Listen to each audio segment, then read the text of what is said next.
And it was at that moment that I realized that paying this much money for an Audible account was worth it. It was definitely worth it. Hold up, let me take this off. Let's get real acquainted here.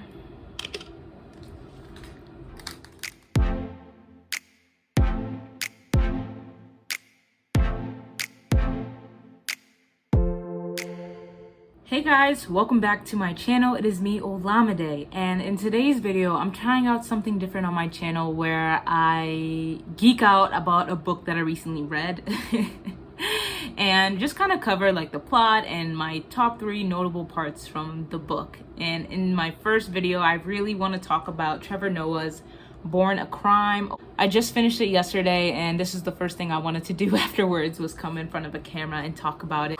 I'm sorry, I'm really excited.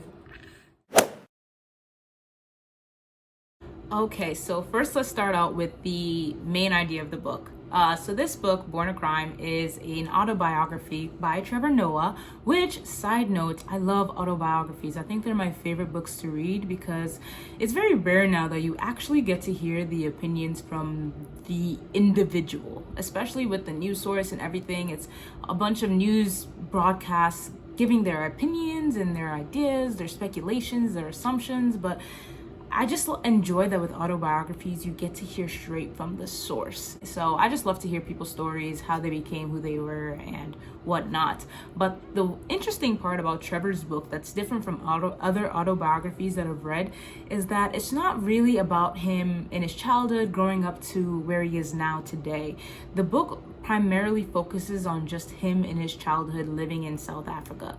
And at first I was a little confused because I'm like, all right, I'm like almost done with this book and we're still in his childhood. As I kept reading, I really got to appreciate that aspect about it, because by him just focusing mainly on his childhood and reflecting on these instances, you really got to, I really got to experience a side that I've never seen before. First, South Africa. I've never been to South Africa. I don't understand how living works in South Africa. Also, I feel like I get to see a side of him that you don't really just get to see by watching his stand-up or watching him on The Daily Show. So I really began to admire this approach that he took, where he just focused on one session of his life. And, this book covers a lot of different things that are very relevant in today's world, which is crazy because he's like, in his 30s, and the problems that he had growing up are still problems that we face today. And that includes racism, domestic violence, mental health issues. He covers a lot of topics, and it was such an important read, but he made it so funny and emotional at the same time. I laughed, I cried, and I felt so much suspense in the book that, I don't know, I loved it. It was amazing. And for me, I've been reading my books through Audible, so I just listened to it on my way to and from work. And it's just crazy that I just go through so many emotions on my way to work. Like, there was one time when I finished the book, I was crying. So when I got to work, I had to spend like 5 minutes like getting myself together. But anyways, overall, that's basically the gist of the book. I was not digging that angle from earlier, up close and personal. But okay, my first favorite part of the book was, my first notable part of the book, I should say, is chapter 3, where he shits in the house. Yeah, he takes a dump in the house. And that part was like the first time I was literally laughing out loud because I don't remember the specifics. I don't remember the specifics as to what led him shit in the house, but I think he usually has to poop outside, and he was just tired of there being flies everywhere and him having to poop in a hole, that he was like, he just came inside, laid down some newspaper, and decided to just peacefully take a dump on the newspaper in the kitchen in his house. But little did he know his grandmother was home. But his grandmother is blind, so she's not really aware of things that are happening. So like while he's like in the middle of taking a poop, his grandmother is like, who's there? Who's there? Who's there? Trevor? Noah? Patricia? Nwembelu? Who's there? Who's there? Who's there? Who's there? Who's there? And he's just like in his space, in his element, still pooping. And then afterwards, he's like thinking like, okay, how am I supposed to get rid of this poop? Like, obviously it's very easy to hear the crinkling of newspaper, but he still tries to crinkle up the newspaper, and then he gently places it in the trash in his kitchen. And while all this is happening, his grandmother is still freaking out. Like she knows at this point that there's somebody in the house, but she doesn't know what it's about. And now she's smelling something, and Trevor's just still like thinking he's being slick. But then he goes to his room and just like is quiet for the rest of the day, and his grandmother eventually like stops talking. And then later on, I think his mom or his aunt comes home, and his grandma's immediately like, there's somebody in the house, it smells weird, like please start checking the house, like something is here, someone is here.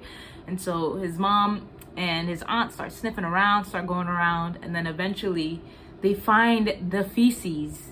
How many different ways can I say poop in this video? But anyway, they find it in the trash, and they're like, instead of them being like, okay, it must have been Trevor since he's the only other person in this house, they're immediately like, it was the devil, because they're like a very spiritual family. They go to church every Sunday. His mom is like really big on religion, so immediately she's like, oh, there's a devil in this house, there's some evil spirit sending a message to us.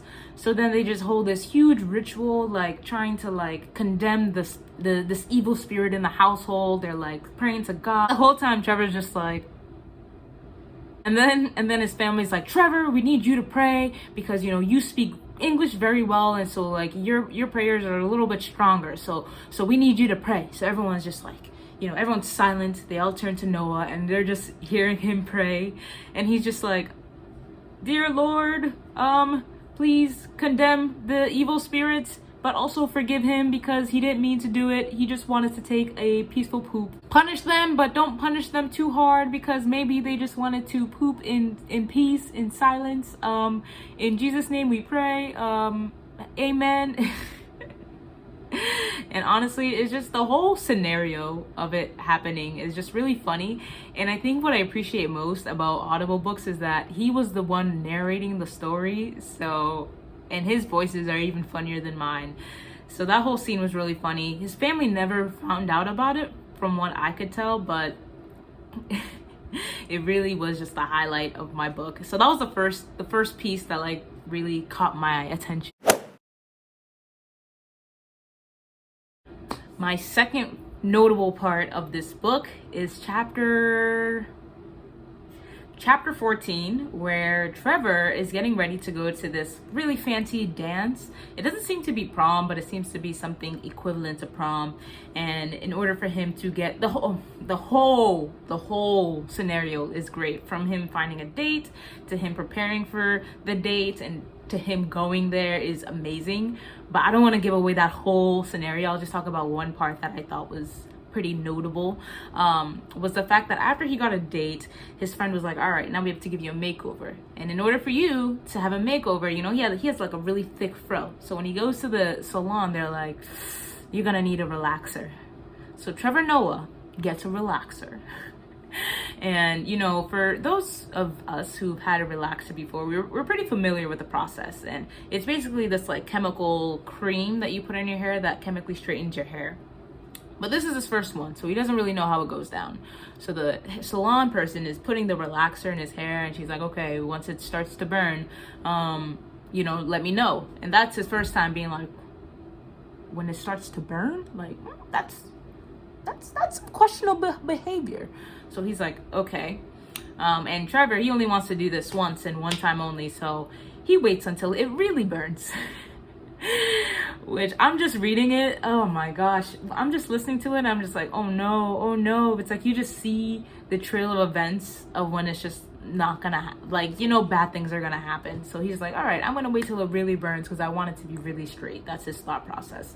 So as soon as it starts to really burn, he tells the hairdresser, and at this point he's like, can't hold it anymore. So she's trying to take out the relaxer, wash it off, and he realizes that it hurts more with the water touching it, because it just feels terrible. It's like lava in your hair, honestly, when they start washing it off, if you leave it on for too long. But yeah, he realized that part of his scalp has been taken off. Like he sees the damage that's been done by waiting too long once the relaxer has been put in. But he then looks at himself, he gets his hair done, he gets it all braided up, and he's like, wow, I look beautiful. But the whole relaxer experience was really traumatizing for him. I really like that part of the book because I felt like it was something I could relate to, in the fact that, you know, when I was growing up, I would get relaxers too. And there's definitely moments where I feel like I left the relaxer on for way too long and my hair would just be burning. So I love him kind of reflecting on that experience as a male. You know, not a lot of men have had relaxers. I actually do know some men who've had relaxers, but that pain is like no other if you leave it on for too long. And the whole, you know, series afterwards, when he shows his mom and then he shows his dates and he shows his friends and how his image kind of changes because he's gotten a relaxer. Man, I you know, I understand that. It's like as soon as your hair is straight, it's like you're a whole new person. People look at you differently, but they look at you in like a better way. They're like, ooh, like you made the right decision kind of way. So I don't know. Since then I've gotten locks because you know, that whole social currency is not worth the pain that a relaxer can cause. My last part of the book that I really want to talk about, and without a doubt I think it's my most favorite part of the whole book, is I think the last few chapters, starting from chapter 17 on. I think the last chapter is chapter 19, but this is when Trevor really talks about his mother. He talks about his mother throughout the whole entire book. I think that the book is accidentally kind of, I don't know if his purpose for writing the book is to really focus on his mom, but that's really the approach the book takes. She deserves all the applause. From the start of the book, you kind of realize her character is just this very, very strong woman. She's very independent, does things on her own, doesn't need nobody to confirm what she's doing or deny what she's doing. She's gonna do what she thinks is right. And the only person that she really needs is Trevor and God. But the end of the book does get really sad. It takes a turn of events because he talks more about his mom's second husband, a guy named Abel. And Abel is just this wrecking ball, honestly. He pretty much destroys everything he touches. He has this huge pride, and you know that African man's like pride. You know, don't even try to temper with them. Don't try to belittle them in any way because they're just gonna go all King Kong. So this is basically Abel times 1000. And Trevor does not like this guy at all, and he hates that his mom is with him because he can just see that like he's such a destructive person. But you know, he also kind of sees why his mom is still with him, because now she has like kids with him. So it's a little bit harder in Africa to leave your husband having kids and being alone, and just like that kind of stigma that lives in South Africa, being a single mom with kids. So she felt like she had to stay with him. The whole story is how strong of a woman she is, but at the end she does fall victim to domestic violence. Abel is incredibly violent with, you know, Trevor, with the mom, and with just anyone that like gets in his path. Like he will kill them. He will literally kill them, you know. And I think that's where I started to cry, because I don't know, man, it's just that stuff can really happen to anybody. You can be somebody who thinks like, oh, that could never happen to me, but when it comes down to it, you never know. Like you sometimes can't control who you fall in love with, and the fact that that happened to be her path was really sad. So it even gets to this point where at the end of the book, Trevor is really conflicted because his mom ends up in the hospital after being severely violated by this man.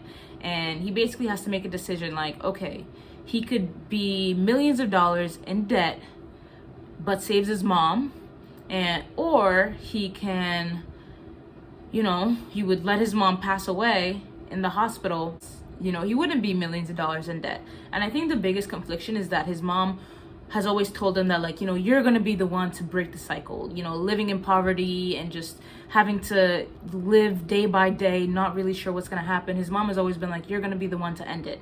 And, you know, his mom also has other kids. So he's like, you know, if his mom passed away, he's gonna be the one to have to take care of these kids. So if he is $1 million in debt, like, he's not gonna be able to take care of these kids. And it's basically just this, like, what should he do? What should he do? What should he do? I'm not gonna tell you the choice he makes, but man, that was like, I felt that. I really felt that, him having to make that choice. I can't say I understand it because I've never been in that situation, but I was just like, whoa, this is some deep stuff. This is some really deep stuff. So the main reason why he had to make this decision was because while he was in the hospital, the doctor or the nurse came out and she was like, yeah, we can't treat your mom. And Trevor's like, why can't you treat my mom? She's like, yeah, she doesn't have insurance, so you're gonna have to like get her to like a state hospital because we can't treat her without insurance. So this hospital is willing to have this mother potentially die from like having to transport her from, because she's in critical condition. So transporting her could be really dangerous in its own. So they were willing to kind of risk her life, kill the woman so she could get treatment in another hospital. Stuff like that makes me cringe when I hear stories like that, because as somebody like myself, you know, I want to enter the medical field, and oh, I just hate stories like that. And then Trevor is just like, you know, he doesn't know anything about any type of medical practice, so this whole thing is just like beyond it. He's like, why? What do you mean? Like, my mother is dying, like you guys are not gonna treat her, you guys are gonna make me move her, you guys are making me make this choice. And oh man, I just hate that. That's something that really irks me about the medical community, and I wish that I knew of a better way to fix it. And I really do plan to like hopefully make some type of step in that direction. But yeah, that whole scene made me feel so many emotions, starting from the whole medical insurance company, and then his mom, and then Trevor having to make this decision, and like what happened to her. At the end of the day, he makes the decision that is best for him. If you guys want to know what decision that is, you guys should definitely keep reading. So overall, like I've said before, I really enjoyed this book. Before reading this, I didn't really know too much about Trevor, but with everything going on in the world, I've really been appreciating watching The Daily Show and kind of using him as one of the news sources that I use to stay updated. So since watching that, I'm like, I became really interested in Trevor and his story, and which made me read this book. And I suggest that you all read it as well. Thank you so much, man. If you made it to this to this part of the video, like, thank you. Give me a like, give me subscribe, maybe comment below. But if you made it to this part, thank you so much. And I look forward to making more of these videos, and I will see you guys next time.